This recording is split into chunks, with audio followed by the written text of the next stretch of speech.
Welcome to Cafe Tales. Tonight we wander the sunlit gardens of 1930s Wiltshire, where Hercule Poirot and Captain Hastings unravel a tragic death at a grand manor house.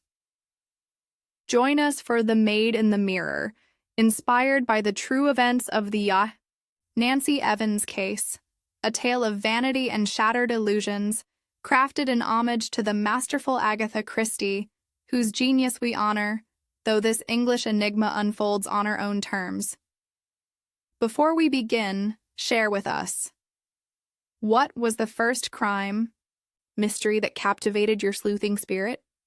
Your presence illuminates our journey through these shadowed mysteries. Now, let the story unfold. Chapter 1. An Invitation to Wiltshire. It is one of the curious facts of life that just when one is enjoying the peace of idleness, the fingers of fate, or perhaps more accurately, the fussing fingers of Poirot, see fit to stir the teacup of tranquility. We had been enjoying an unseasonably fine spell of weather in London, the sort that gives even the most hardened urbanite the impression that nature has not quite abandoned the city. The air was soft with the promise of spring, and the trees in the square outside our flat on Clapham Common had begun to show a tentative blush of green. I had returned from a brief sojourn in the north, full of tales of trout and the perils of county buses, only to find Hercule Poirot immaculately attired as always, perched like a self-satisfied cat in his favorite armchair. He was sipping hot chocolate, of all things, and peering at the pages of Le Figaro as though it had personally offended him. "Hastings," he said without looking up, "you have taken on the appearance of a man who has slept outdoors and wrestled with brambles."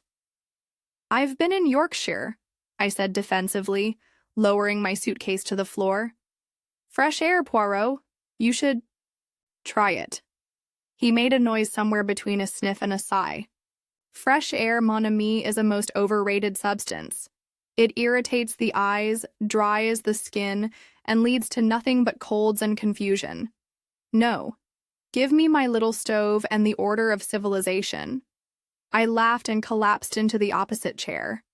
After 10 days of scratchy beds and muddy boots, it was oddly comforting to be scolded for the state of my trousers by a Belgian, whose idea of adventure was using a different blend of pomade. We sat in companionable silence for a while. Poirot folded his paper with precision, aligning every edge, and placed it carefully on the side table. He then picked up a slim envelope of thick, cream-colored paper and turned it over in his hands. "You have returned just in time, Hastings," he said, his voice taking on the tone I knew well. "Fate, it seems, waits upon your footsteps." "Oh," I said wearily. "You mean you've taken on a case?" He held the envelope delicately between thumb and forefinger. "An invitation from a certain Mr. Robert Blaine, the master of Winterleigh Hall in Wiltshire. I don't believe I've heard of him. Few have. He is of the old school. Landed gentry, inherited wealth, a certain manner of speaking that belongs to the Edwardian age. But he has a problem, a most delicate problem." I leaned forward with interest. "Go on." Poirot's voice grew quieter, more serious. 2 days ago, Mr. Blaine's wife, Lady Winifred, was found dead in her boudoir. A fall, they said at first. She was discovered lying near her dressing table. The doctor, a local man of traditional instincts, certified death by misadventure. But Mr. Blaine is not so easily satisfied. He writes to me in great confidence. There were, how shall I put it? Details. Details? Poirot nodded slowly. A perfume bottle shattered. A glove missing. The lady was wearing jewelry, but one earring was not fastened properly, and the mirror above the table, moved by perhaps an inch or two. Trifles, Hastings. But the trifles, they are everything. I felt a familiar thrill stir in my chest. You think it was murder? "I think," he said carefully, "that something is not as it should be. Mr. Blaine requests my presence, not to involve the police further, but to satisfy himself. Discretion is essential. It seems the household has secrets, and secrets as, combe fatale."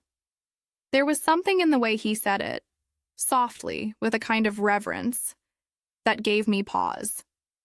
Poirot often affected a certain theatricality when cases presented themselves. But this was different. He was serious, even somber. "Will the police be involved?" I asked. "No. Scotland Yard considers the matter closed. Mr. Blaine would not have written to me otherwise. And you want me to come with you?" He gave a faint smile. "But, of course, mon ami. Your good sense, your English heart, your eye for character, they are invaluable. Also, I have found that you are especially good at speaking to the domestic staff." I flushed slightly. "I suppose I can be a bit less foreign." Exactment. We discussed the practicalities. Winterleigh Hall was near a village called Langbourn, not far from the cathedral town of Salisbury. We would be taking the morning train from Waterloo and arriving by motor car in the afternoon. "Do pack appropriately," Poirot added. "Mr. Blaine is a traditionalist. Formal dress is expected at dinner." "Good Lord, are you bringing your white tie?" "I never travel without it." I shook my head in amusement. "Well, I suppose it's better than rotting in London, though I was planning on catching up on my club correspondence." "Poirot, your club will survive without your letters, but Lady Blaine will not rise from the grave. And if she did," he added with a ghost of a smile, "I do not think she would appreciate being left unsolved." I couldn't help but chuckle at that. And so once again I found myself on the brink of another curious little adventure. I cannot say whether it was Poirot's magnetic sense of mystery, or simply the lure of a countryside estate and a problem to occupy the mind, but I was eager, in my own fashion, to see what lay beneath the polished surface of Winterleigh Hall. And if I had known then what awaited us among the faded tapestries and whispered tensions of that old house, I might not have been so quick to laugh. Chapter 2. Winterleigh Hall. The War. Journey to Wiltshire was uneventful, save for a minor disagreement between Poirot and the dining car steward regarding the correct method of preparing scrambled eggs. Normal meant the texture must be smooth like silk, not dry like the inside of an old hat. Otherwise, the trip passed in comfort and a certain degree of anticipation. The countryside, as we drew nearer to our destination, grew increasingly picturesque. Undulating green fields dotted with hedges, stone cottages with thatched roofs, and here and there the silhouette of an ancient church steeple rising above the trees. It was a vision of England, as it appears in illustrated calendars and sentimental novels. At Langbourn Station, we were met by a smartly dressed chauffeur who introduced himself as Riggs. His manner was efficient, though not particularly warm, a man doing his duty, and no more. The motor car that awaited us was a well-kept Daimler of a pre-war model. As we drove through narrow, winding lanes, I took in the landscape with keen interest. Poirot, as usual, made a show of disliking the speed and kept a white-gloved hand firmly on the door handle. "Such haste is indecent," he muttered as we jolted over a rut. "One cannot properly observe the world when it is flying past at 30 miles an hour. 35, corrected Riggs without turning his head. "Ah, bien," murmured Poirot.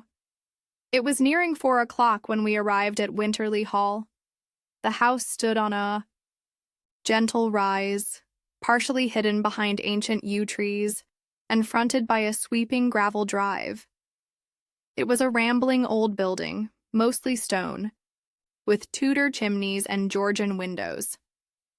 One wing appeared to be of a much older vintage, perhaps Elizabethan, with a low-slung roof and lattice windows that looked like they had not been opened in a century. As we stepped out onto the gravel, the door opened and a tall, angular man descended the steps to meet us. He wore a dark lounge suit and bore the kind of facial expression one associates with funeral directors, polite, composed, and faintly preoccupied with mortality. "Mr. Poirot," he said. "Robert Blaine. I'm grateful you were able to come." Poirot bowed slightly. "It is I who am grateful, monsieur, for your trust. May I present my colleague and dear friend, Captain Hastings." We shook hands. Blaine's grip was dry and firm. His face, though lean, retained traces of former handsomeness. His features were finely drawn, and his hair was just beginning to gray at the temples. He had the bearing of a man accustomed to command, but not untouched by sorrow. "I must apologize," he said, as we entered the cool dimness of the front hall. "We are not precisely receiving guests, as you will understand. But I thought it best that you see the house as it is, unaltered." We passed through a series of rooms, a paneled drawing room with worn brocade curtains, a library that smelled of leather and pipe smoke, a morning room filled with chintz and the faint, lingering scent of lavender. Everything bore the signs of tasteful decay, the sort of genteel shabbiness that only old families seem able to maintain without embarrassment. "I haven't informed the staff of your purpose," Blaine continued as he led us toward the staircase. "They believe you are, well, cousins of mine, distant and curious. I thought it best not to upset the household." Poirot nodded approvingly. "Discretion is most wise. It allows for observation. How do you English say it?" "In situ."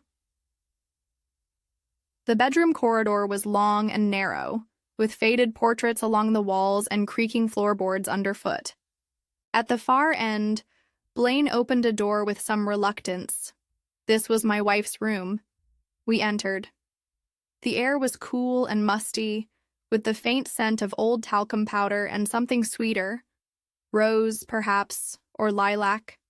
The room was tastefully appointed, in shades of dusky pink and pale green, though the curtains had been drawn and the light was low. Poirot stepped forward at once, his eyes moving slowly across the room. He paused near the dressing table, where a few bottles of perfume still stood, like little colored sentinels. A mirror above it had a faint smudge in the center, as though someone had recently wiped it half-heartedly. A pale carpet bore a darker patch where I presumed the body had fallen. "She was found here?" Poirot asked. Blaine nodded. "By one of the maids, Nancy. I was in my study. She screamed, and we ran upstairs. Dr. Willen came within the hour and said it was a tragic accident, a fatal blow to the head from a fall. Most likely, he said. She had slipped and struck the corner of the dressing table, but he stopped, clearly struggling to continue. You doubted that conclusion?" Poirot finished for him gently. Blaine turned to the window. "My wife was many things, Mr. Poirot, but she was not frail. She rode daily, walked for hours with the dogs. I find it hard to believe she simply collapsed and died in her own room. And the details, her jewelry, her glove, that broken bottle of scent, none of it sat quite right with me." Poirot looked thoughtful. "And you believe someone in the house?" "I don't know what I believe," Blaine interrupted quietly. "But something is wrong here. You will see it soon enough, I think." He turned abruptly and walked out, leaving us alone in the silent, scented room. Poirot crouched beside the dressing table, inspecting the floor with great care. "A blow, perhaps, but from what, or from whom?" he murmured. "If it was a fall, why here, in the corner so far from the chair? And with such force? And the perfume. Tiensuk Hastings. Lilac? I bent down and sniffed the open bottle. Lady Blaine's, surely? Poirot's eyes gleamed. No. According to Mr. Blaine's letter, she detested lilac.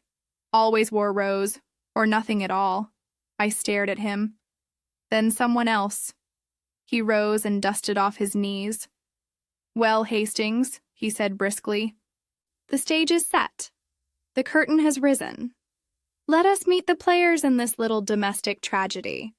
And with that, he turned on his heel and walked to the door, leaving me to cast one last glance at the mirror on the wall.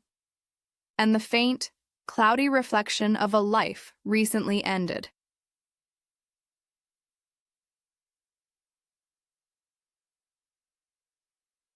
Chapter 3.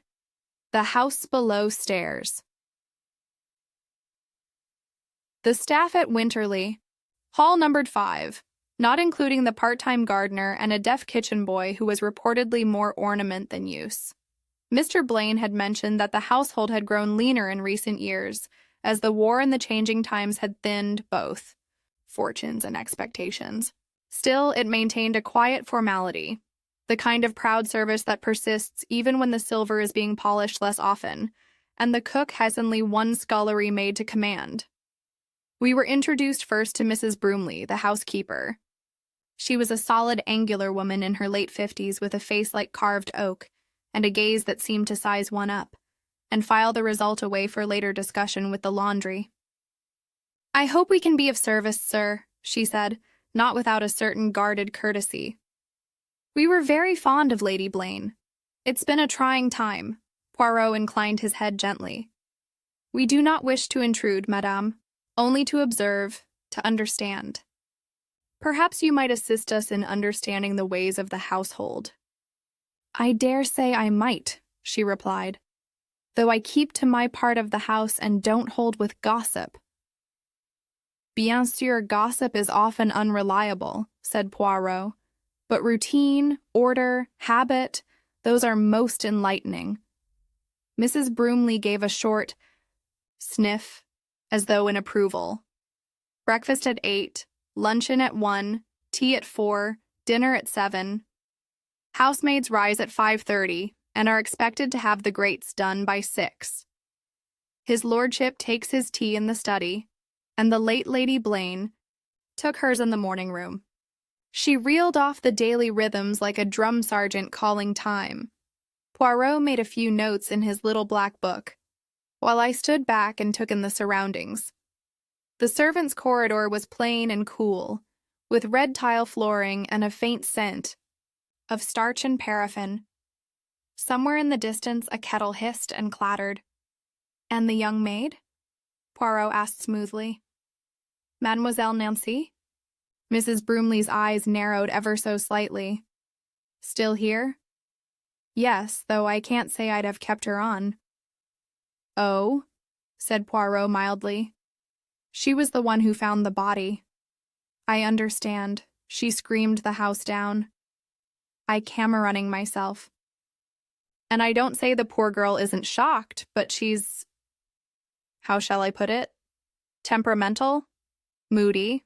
Always drifting off in her own thoughts? Not steady, if you understand me? She has been in service here 6 months. Came with a reference from the vicar's wife in Marlborough. But she's not country stock, city girl, I'd wager. Bit too pretty for her own good. There was no venom in her voice, but I detected something else. Dislike certainly, though not of the loud or envious kind. More the deep, instinctive disapproval of someone who'd seen too many maids come and go and didn't take kindly to the dreamy, pretty ones. Poirot nodded. Might we speak with her?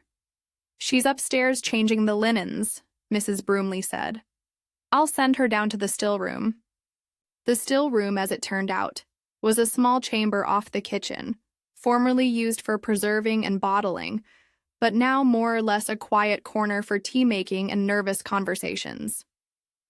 We waited there, the stone flagstones cool underfoot.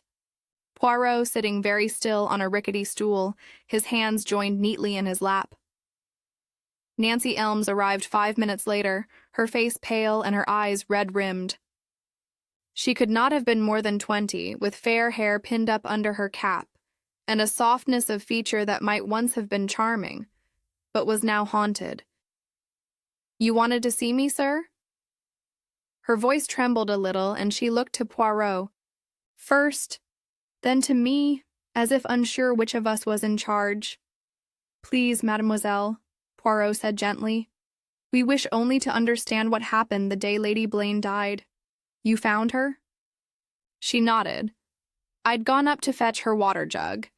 It was just after 3. I knocked, but she didn't answer. The door was ajar, and I thought she must have been resting. But when I stepped in..." She paused, biting her lower lip. "She was on the floor, lying still. Her head was..." She broke off, visibly shaken. Poirot let the silence linger a moment, then said softly, "You were fond of her?" Nancy hesitated before answering. "She was kind to me at first. Not like Mrs. Broomley." "Always watching." "Her ladyship said I reminded her of someone, her sister, I think. She gave me books to read, told me I ought to better myself." A faint shadow passed over her face. She could be sharp, though, if she thought you disappointed her. "Books?" Poirot perked up slightly.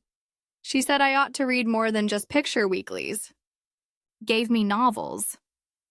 One was Persuasion." A shy, sorrowful smile touched her face. "She said I had a romantic soul. I admit I found the girl oddly affecting. There was something genuine in her distress. A kind of fragile grief not easily faked. Still, I could not help but recall what Mrs. Broomley had said. Too pretty. Too dreamy." "You didn't move the body?" Poirot asked quietly. Nancy shook her head. "No, sir. I screamed and ran down the hall. Mr. Blaine came running, and Mrs. Broomley, too." "Had you seen Lady Blaine earlier that day?" "Yes, at luncheon. She wasn't herself, though." "In what way?" Nancy hesitated. "She'd had a row with Mr. Blaine. I didn't hear what about, but her voice was sharp, and he slammed the door when he left." "Did that sort of thing happen often?" "No, sir. Never before. Not that I heard." Poirot made a small note. "And the glove, mademoiselle? One was found missing." Nancy blinked. I don't know about that. She was still wearing her rings. I remember..." "That, the brooch on her dress, too. It looked odd." "Odd?" She fidgeted with her apron. It was crooked, as if she'd been in a hurry, or maybe someone else had pinned it on after. There was a silence. "Mademoiselle," Poirot said at last, rising, "you have been most helpful. Do not trouble yourself further." We stepped into the corridor. Poirot said nothing until we had climbed the stairs once more and reached the upper floor.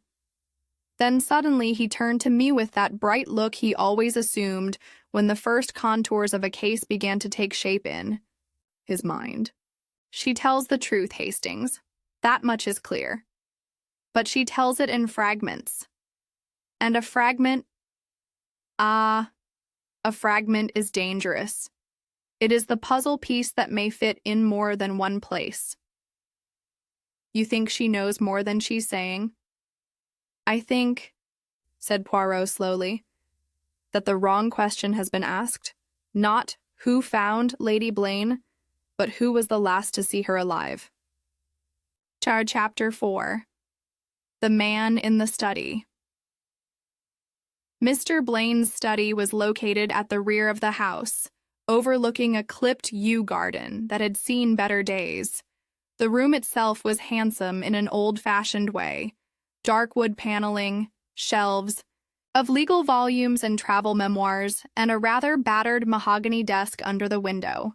The only modern intrusion was a wireless set perched beside a globe that still bore the borders of the empire. He greeted us with polite reserve, a cigarette already lit, and held at a faintly aristocratic angle. He had changed into a gray tweed jacket and looked less composed than when we'd arrived. A man not accustomed to emotional strain, but doing his best to pass through it untouched. Poirot declined the offer of a cigarette and took the chair indicated, folding his hands neatly in his lap. I stood by the fireplace, pretending to admire an etching of the Parthenon. "Mr. Blaine," Poirot began, "we have spoken with Mademoiselle Nancy." Blaine exhaled slowly. "Ah, and did the girl shed any light?" "She is honest, I believe," said Poirot, "but nervous. She says your wife was upset after luncheon, that there was a disagreement between you." The man stiffened. "It was nothing, a trifling matter." Trifles can sometimes be illuminating. Blaine stubbed out his cigarette and lit another with deliberate calm. "It was about the estate accounts. I have been forced to make certain economies." Winifred objected to dismissing the second housemaid. She thought it beneath her station to run a house with only one. He gave a thin smile. She had strong ideas about appearances. "And strong feelings?" Poirot asked mildly. "Oh, yes. She could be passionate when she liked. But it blew over. It always did." There was a pause. Poirot leaned forward. "Forgive me, monsieur, if I ask directly, were you and Lady Blaine happy?" Blaine's eyes flickered. "That's rather a broad question, perhaps. Let me be more precise. Were there tensions, other than the running of the house?" Blaine was silent for a moment. When he spoke again, his voice was lower. "My wife and I had differences. She was intelligent, observant, often difficult. There were no affairs, if that's what you're implying, but we had grown distant. I have my work, my horses, my duties on the local council. She lived very much in the private sphere." Poirot nodded. "Was she close to anyone here in the Yaffe house? A companion? A confidant?" Blaine looked puzzled. "She spoke now and then with Mrs. Broomley, and she seemed fond of that young girl, Nancy. Said she reminded her of her sister." "Why do you ask?" "There is a certain scent, lilac, found in the room. Lady Blaine did not wear it, but Mademoiselle Nancy does." Blaine frowned. "Are you suggesting she—" "That's absurd. The girl's harmless, a bit dreamy perhaps, but hardly dangerous." "Nevertheless," said Poirot, "someone was in that room recently enough to leave perfume in the air, either before or after Lady Blaine died." Blaine stood and walked to the window. "You're not here officially, Monsieur Poirot. I agreed to your visit because I needed certainty, closure perhaps, but I won't have a scandal. Not unless you have proof, concrete proof." Poirot stood as well. "I do not scandalize Mr. Blaine. I only observe." Blaine turned. "Then observe carefully. My wife fell. It was a horrible, tragic thing. If you find otherwise, fine. But don't destroy what's left of this house chasing shadows." Poirot inclined his head slightly. "Merci. I will not trouble you further. But may I ask one last question?"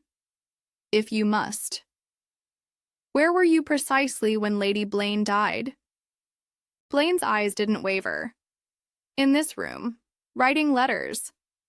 I believe I sent Riggs to the village at the time. You'll find no secret passageways, if that's what you're after." "Merci," said Poirot. We left him, the scent of smoke lingering. in the air behind us. Poirot said nothing as we walked back down the corridor, his face expressionless. "Well," I said as we reached the stairs, "he didn't seem very shaken." "No," said Poirot, "but he is a man who prizes control.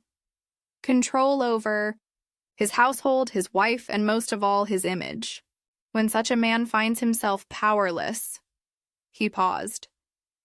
"It is not always the one who shouts who is dangerous. Sometimes it is the one who closes the door and listens." Chapter 5. The Crooked Brooch and the Secret Letter. The next.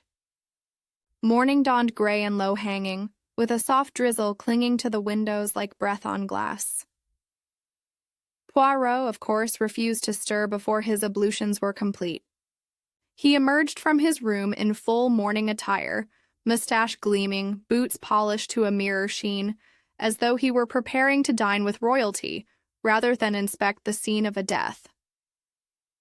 We returned to Lady Blaine's boudoir just after breakfast, this time with Mrs. Bromley in tow, and a set of brass keys that she produced from her skirt pocket with visible reluctance.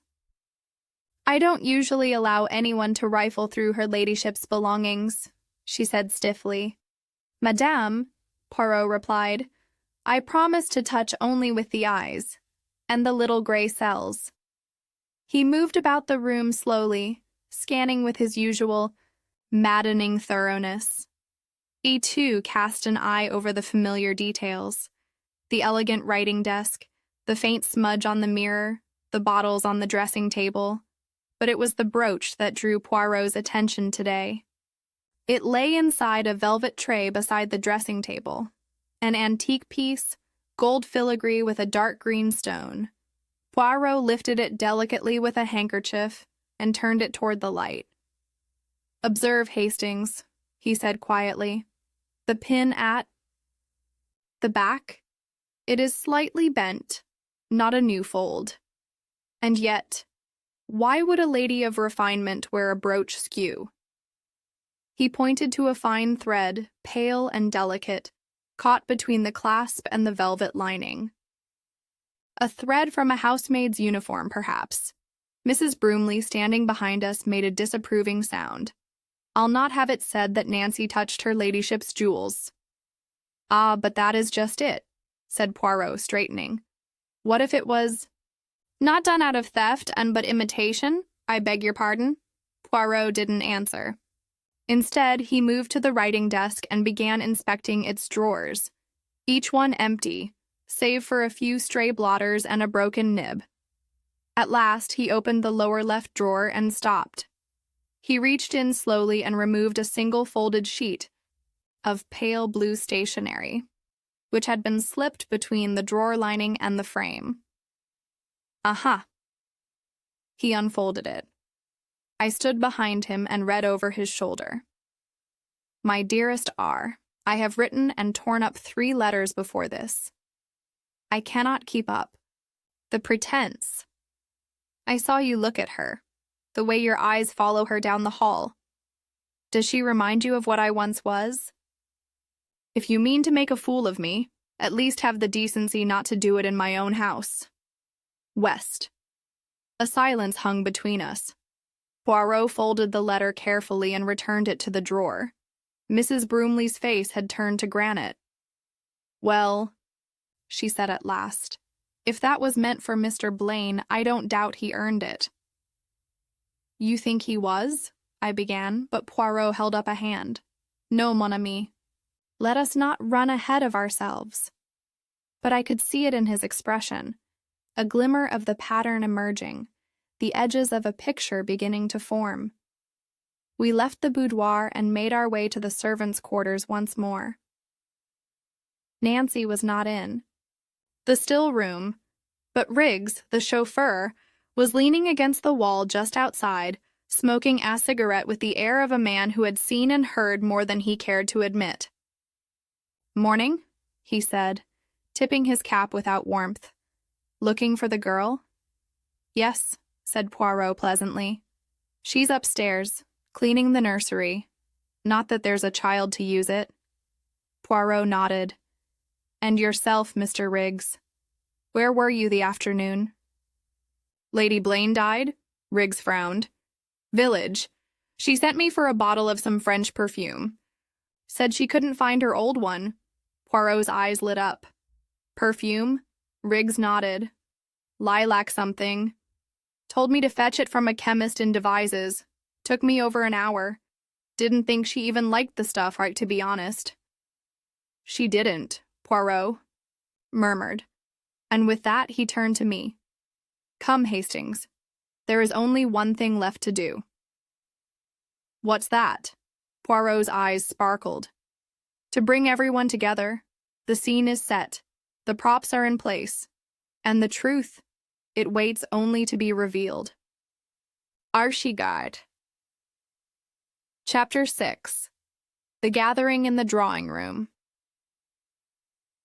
It was just after 6 when we assembled in the drawing room at Poirot's request. Outside, the rain had grown heavier, drumming a steady rhythm against the tall windows, and the sky had sunk into an early darkness. The fire burned low, casting flickering shadows on the paneled walls, and I felt, though I could not have said why, that the air itself seemed to press closer about us. Mrs. Broomley sat in her usual high-backed chair. By the hearth, her hands folded neatly in her lap. Hearies, sharp and watchful, missed nothing. Riggs leaned against the door frame, cap in hand, his broad frame blocking the way out. Mr. Blaine stood by the sideboard, a glass of brandy before him, though I noted he had not yet taken a sip, and, in the far corner, apart from the rest, stood Nancy Elms. She held a crumpled handkerchief in both hands, twisting it ceaselessly, her eyes fixed on the carpet as if she could disappear into it. Poirot took his place at the center of the room. He clasped his hands behind his back, and for a moment he simply looked at each of them in turn, his gaze unreadable. Then, in a voice quiet but firm, he began.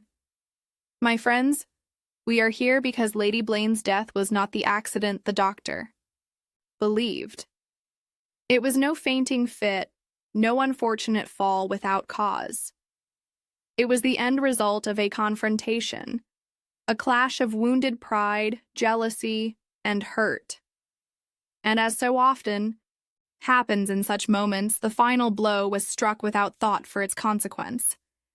A silence fell over the room. I could hear the faint tick of the long case clock in the hall. Poirot turned to Blaine. Monsieur, I will speak first to you. You did not kill your wife. That much I will say at once. But your conduct was far from innocent. In an act of foolish sentiment, you gave Mademoiselle Nancy a gift, a bottle of very costly lilac perfume. It was a gesture ill-advised for a man in your position. May we? Blaine's jaw tightened. I see no reason to discuss private matters. It is already discussed, monsieur, Poirot interrupted gently. In the mind of your wife. For she noticed. She was a woman of perception. She saw that Mademoiselle Nancy had begun wearing a new scent, not just any lilac, but a particular brand that was very popular among the young ladies of her class. She knew the cost. She knew the rarity. And she knew that a lady's maid could not afford such a thing. There was only one person in this house who would spend so freely on such a trifle.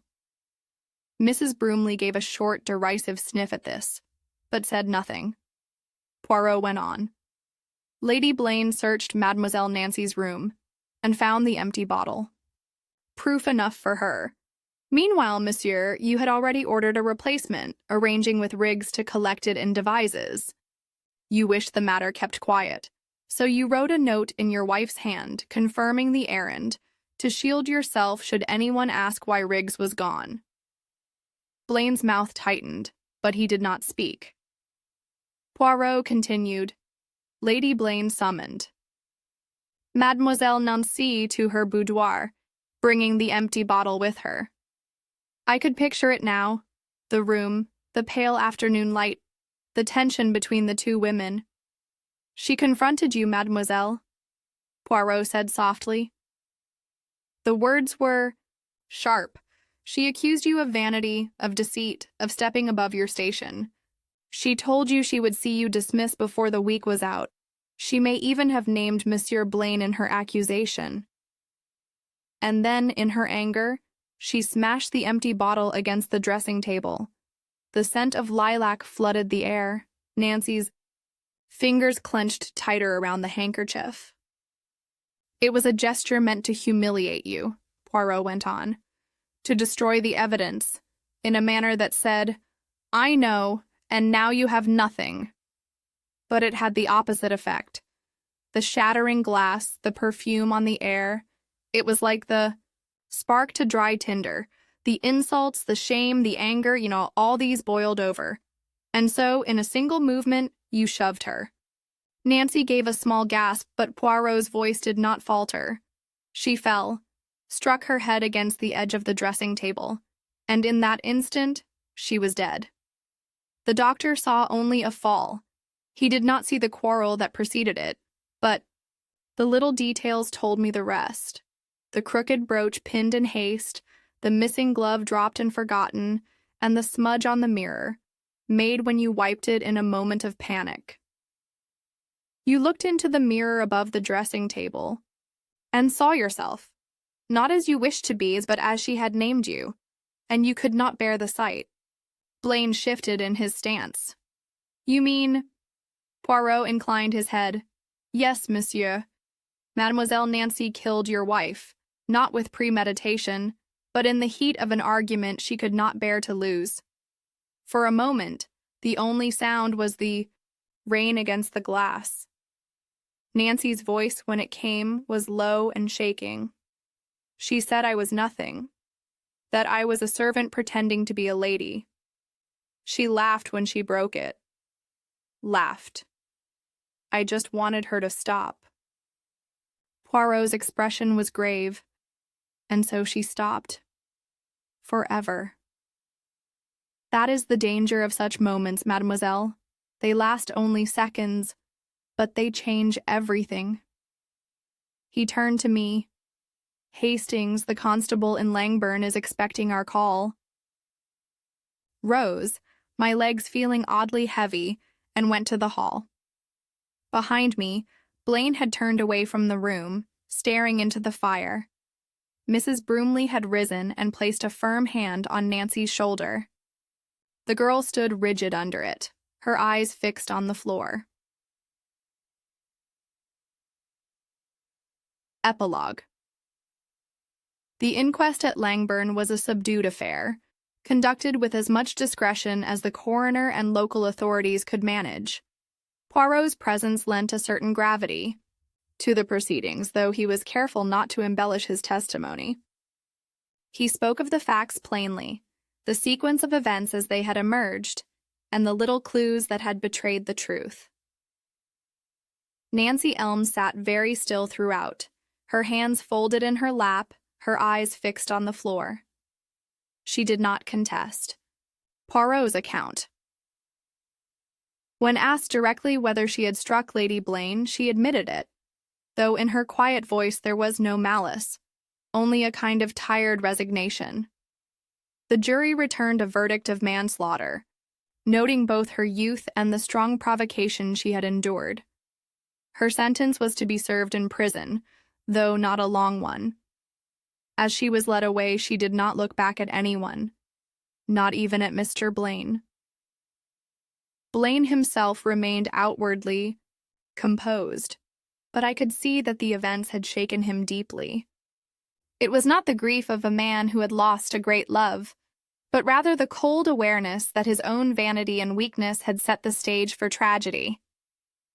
That costly bottle of lilac perfume, a trifling indulgence, a foolish flirtation, had destroyed the quiet order of his life and left Winterleigh Hall marked forever by scandal. Within a fortnight of the inquest, the hall was put up for sale. The villagers spoke in hushed voices about what had happened there, and more than one servant from the surrounding houses said they would not work in it for any wage. The boudoir where Lady Blaine died was kept locked, the key turned over to the estate agent with instructions never to admit the merely curious. Riggs remained in service with Blaine long enough to see the sale concluded, and then took a position with a solicitor in Salisbury. Mrs. Broomley left soon after, returning to her sister's house in Devon. I gathered she had never much liked Nancy, but the manner of the girl's downfall left her more troubled than she cared to admit. As for Nancy, there were whispers, inevitable in a small community, that she had acted out of cold ambition, that she had always hoped to supplant Lady Blaine. I could not quite believe that. I think, as Poirot said, it was not the product of long calculation, but of a single moment. A moment when pride, humiliation, and rage tipped into something irrevocable. When I remarked to Poirot one evening back in London that he had been unusually gentle with her during the investigation, he looked at me over the rim of his chocolate cup. Hastings, when a man kills for gain or for the sport of it, I have no pity. But here was a crime born of emotion, an emotion that she did not master. In such cases, one must remember that it is the weakness that is human, even if the act is unforgivable. I thought about that for some time. It was true that Nancy's crime had not been premeditated, but it was no less final for that. Lady Blaine's life was over, Blaine's reputation in tatters, and Nancy's own future reduced to the narrow gray corridors of a prison. Years later, passing through Wiltshire on another matter, I found myself detouring to Langbourn. Winterleigh Hall had been sold to a respectable family from London as a countryside refuge. The gardens were still kept, though not with the same precision, and ivy was beginning to creep across the southern wing. I stood for a while by the iron gates, looking at the upper windows, and I could not help but think of that afternoon, of the faint, sweet trace of lilac that had hung in the air long after the bottle had been smashed. Poirot once told me that certain scents have a way of lodging in the memory, more than colors, more than sounds. And in that case, he was right.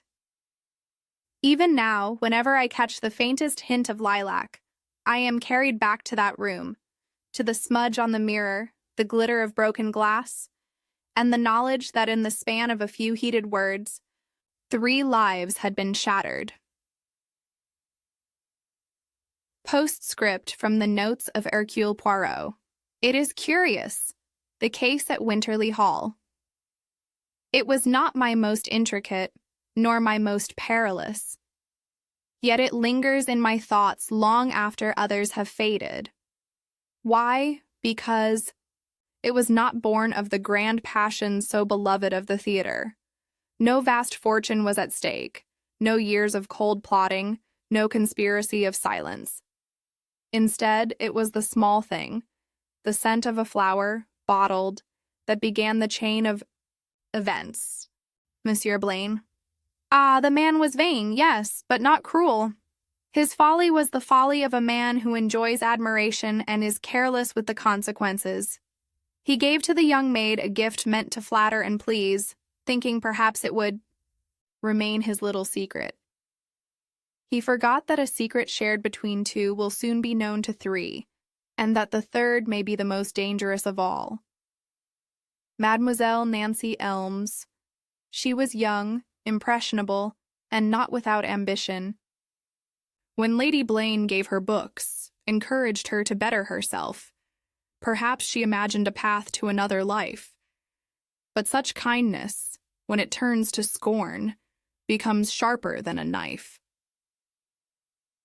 The empty bottle, the proof of her indulgence, in the hand of her mistress, accompanied by words meant to wound. This was too much. The little gray cells tell me that in that instant, she saw herself not as she wished to be, but as Lady Blaine saw her, an impostor in borrowed feathers, and in that instant the push came. Lady Blaine herself, proud, quick of temper, and not without a cruel edge. When her dignity was challenged, she broke the bottle as a symbol of her triumph. "I know your secret, and now it is nothing." But in shattering the glass, she released more than perfume into the air. And so 3 people, each with their vanity, their pride, their need to be seen as more than they were, came together in one room. The result was death. The jury called it manslaughter. But in truth, it was a crime of mirrors. Each saw in the other what they feared most in themselves. I have, in my time, solved murders committed for money, for love, for revenge. But this, mon ami, was for the preservation of self, a thing as potent as any of the others. And so I write it down here, not for the glory of the solving, but for the reminder: beware the moment when pride is wounded. In that moment, reason departs, and the hand may do what the heart will regret forever. As the Wiltshire shadows lift, Hercule Poirot reveals Nancy Elms's desperate push that claimed Lady Blaine's life, born of scorned pride and a broken perfume bottle. The Maid in the Mirror, inspired by the true events of the Nancy Evans case, concludes with justice served, yet echoes of wounded vanity lingering like cracked glass. We hope this descent into fragile egos has gripped you, dear listeners. Did you suspect the maid's hidden fury? Or were you deceived by the mistress's composure? Share your thoughts below. If The Maid in the Mirror has enthralled you, please like and subscribe to Cafe Tales for more tales of suspense. Thank you for joining us, and until our next tale, may your nights be filled with intrigue and your days with clarity.